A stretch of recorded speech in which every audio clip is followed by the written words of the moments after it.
পৌঁছেই কাঞ্চনজঙ্ঘা দেখার এক্সপিরিয়েন্সটা একটা অদ্ভুত রকমের ছিল, যেটাকে আমরা রেজিস্ট করতে পারছিলাম না। তো যত মোমেন্টস ক্যাপচার করার করে নিচ্ছিলাম। আমরা মেনলি গিয়েছিলাম সিলারিগাঁওতে।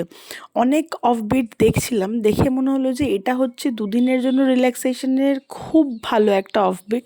তো সেই জন্য আমরা গিয়েছিলাম। খুব ছোট্ট একটা গ্রাম, বাট খুব সুন্দর। যদিও প্রথম দিন এটা হচ্ছে বিকেলবেলাতে, আমরা সকালবেলাতে সব ভিডিও ক্যাপচার করে নিলাম যে নেক্সট দিন রেডি হয়ে ভালো করে ফটো তুলবো। বাট নেক্সট দিনের স্টোরিটা নেক্সট দিনের ভিডিওতেই বলবো।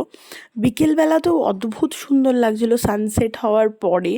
এই যে আমি ব্যালকনিতে ঘুম থেকে উঠে আসার পরে দাঁড়িয়েছি, ঠান্ডা তো ছিল বীভৎস, বাট বাইরেটা দেখতে খুব সুন্দর লাগছিলো। দেন আমাদের পুরো পকোড়া চলে এসেছিলো, আর চা মোটামুটি আমরা নিয়ে নিয়েছিলাম, মানে ডাবল করে চা নিয়ে নিয়েছিলাম, যাতে আমাদের ঠান্ডাটা পুষিয়ে যায়। এই যে পকোড়া খাওয়া চলছে, নো ডাউট পকোড়া খুব ভালো ছিল, সার্ভিস খুব একটা ভালো ছিল না, বাট রুমগুলো বেশ ভালো ছিল, নো ডাউট।